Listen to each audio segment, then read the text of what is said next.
Welcome back, operatives, for another Kill Team Brief. In this video, we are finally getting a look at the shooting rules. We are going to be having a look at each of the different stat lines for guns, what the rules mean, and then show some actual practical examples with real dice, just to get our head around it. If you have read the article, which you can find in the description, if you play Warhammer Underworlds, you'll probably be familiar with this kind of damage system. It's very similar in that you roll opposing rolls and then you discard dice, and then you compare the dice to see what you get. Sounds confusing if you're not used to it, which is why we're going to go through examples. I actually find it's a really interesting and flexible damage system. One of the most important changes to Kill Team is the fact that most guns do not have a maximum range. So you can sit in one corner of the map, and if you have a clear field of view to the other corner, you can shoot. This is one of the biggest changes. Terrain, extremely important. Nowhere on the game board is going to be safe. I actually really like this change. It's quite simple. There are some weapons that do have a range, and we'll see that as we go through the examples. But first up, we're going to have a look at a damage profile of a gun. I went over this briefly in the previous episode. There'll be a link in the description if you want to check that out as we go over the data card for a particular unit. But now we have some more context. We can actually give a bit more information about what it is. I'll be going through a few different examples from Veteran Guardsmen because that seems to be the example we're getting. We'll use the Lasgun as our base example, and then we will expand upon that as we look at other different weapons. The basic stat line for a gun comes with an A, a BSWS, D, SR, and exclamation mark. We'll start with A. This is the attack dice, and this is how many dice you roll when you make an attack roll. For example, for a Lasgun, you roll 4. Next up, we have the BS and WS, which stands for ballistic skill and weapon skill. In the case of a Lasgun, it is classed as a ballistic skill. So on the attack dice, to make a hit, you want to roll a 4+. You roll your A dice, and then you compare it to that amount. For example, if you roll 4 attack dice and you roll a 2, a 2, a 5, and a 6, you will be making 2 hits. Then you have the damage. It's a split number there, so you've got a 2 and a 3. A 2 is just standard damage, so if you make a hit, this is the kind of damage that you'll apply. If you roll a 6, it's classed as a critical hit, you'll be doing the second number, in this case 3.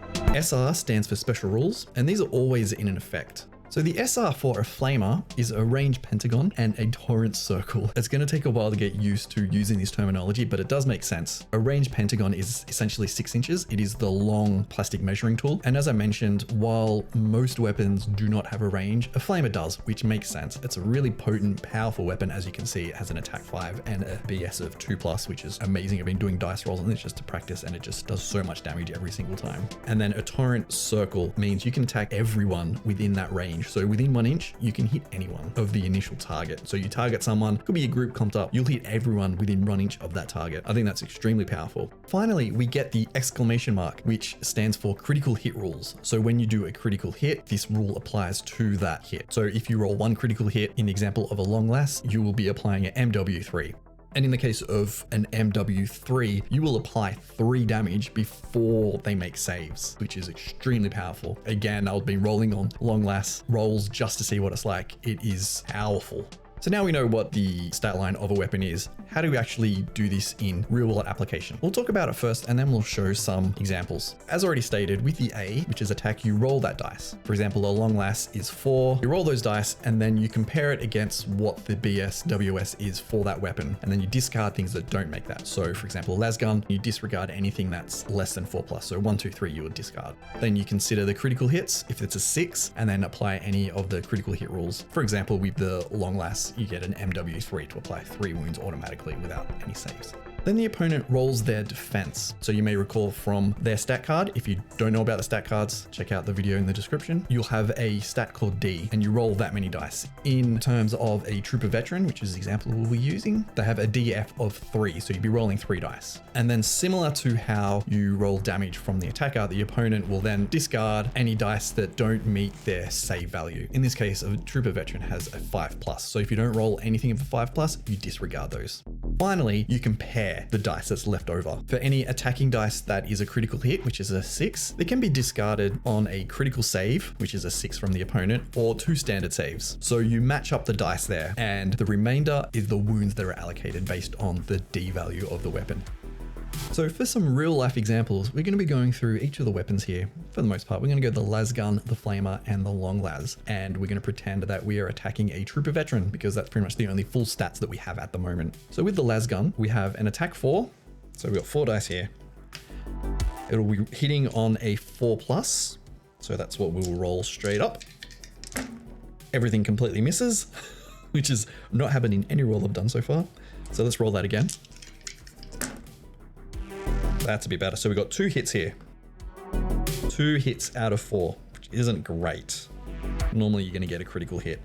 Now the Trooper Veteran has a defense of 3 and a save of 5+. So you want to be rolling 5+ on the amount of defense dice. So you roll 3 because they're defense 3. And 5+, they get no saves at all.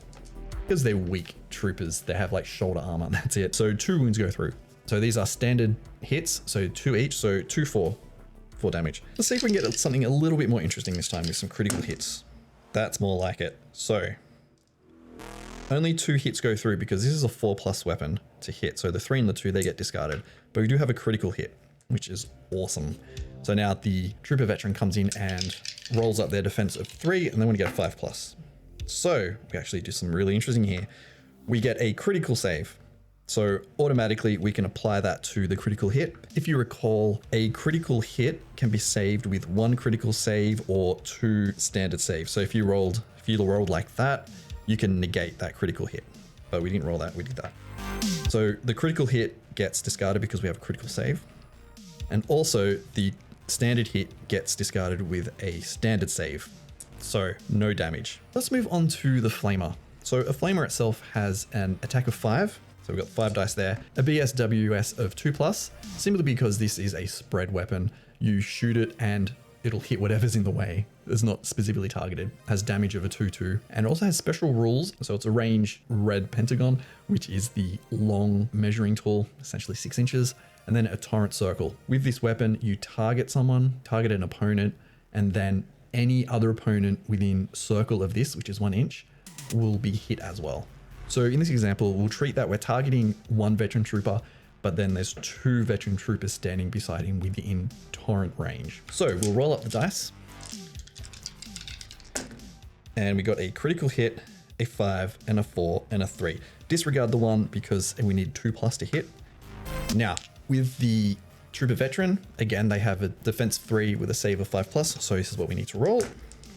No hits there at all. No saves, I should say. It needs to be a 5+. So they take 2, 4, 6, 8 damage, which would kill them outright. Now we need to work out what happens to the other 2 Trooper Veterans. In the examples that they've given in the article, they don't refer to if you re-roll damage. I'm assuming that you don't. You take the damage that you originally rolled. So in this case, we've still got 4 hits there, including a critical hit. So we'll roll up our 3 defense with a save of +5 again. And we'll treat that one as a 4 in the corner. So again, didn't save at all. That guy's dead. He's gone. He's taken 8 damage. He's gone. And we roll for the last one. He actually gets 1 save. So we'll disregard those 2. So we can just negate 1. I don't think I've mentioned this, but it doesn't matter. These don't have to be higher. For example, you could see the 5+, be like, well, why didn't I take the 2 5s? It doesn't matter. It's a hit or a save. That's it. So we'll take those 2. It doesn't matter. So in this case, we've got 3 hits through. We've got the critical hit and 2 standard hits. In this case, the damage is 2/2, so it doesn't really matter. This guy takes 6 damage. You can see how Flamers are a really powerful weapon. Yes, you have to get in close, but even within 6 inches, you can do some really good things. Interestingly, and I'm sure we'll get to this in the rules, it doesn't specify if the torrent range has to be within the range of the weapon. So for example, we have range pentagon, which is 6 inches, then a torrent circle, which is then 1 inch. You could target someone that's 6 inches away, and then another target is 1 inch behind that target, which essentially would be 7 inches. Whether that one is within range, I don't know. I would assume not, but we'll see. They might not be included, but I'm sure there'll be some FAQs on that.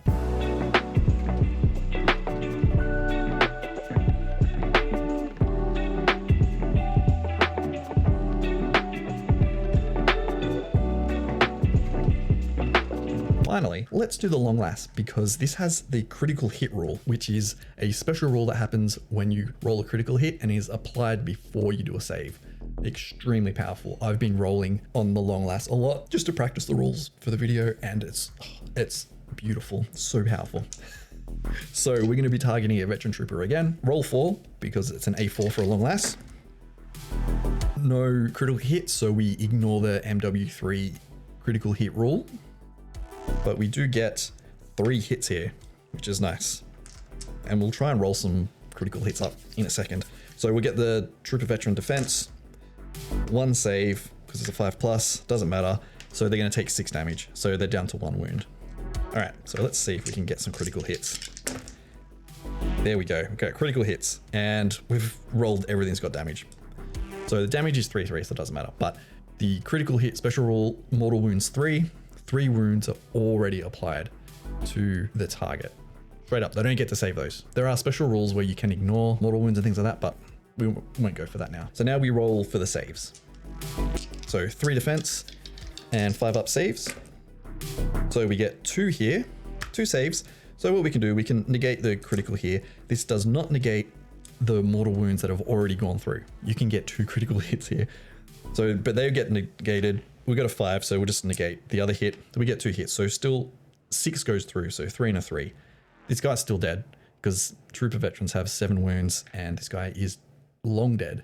So you can see with a little bit of playing around and playing with the dice, just pretending that you're attacking things, I think you'll see that this is a really, really interesting system. I love the system that they used in Warhammer Underworlds where you had different types of faces on a dice and then you'd have to match them up and negate different things like that. Definitely has to be influenced by that system. It means you're going to do a lot of damage. There's going to be a lot of blood, a lot of carnage. I'm loving all the weapons so far. It feels like there's not a weak one in there. So I'm really interested to see what future things come up.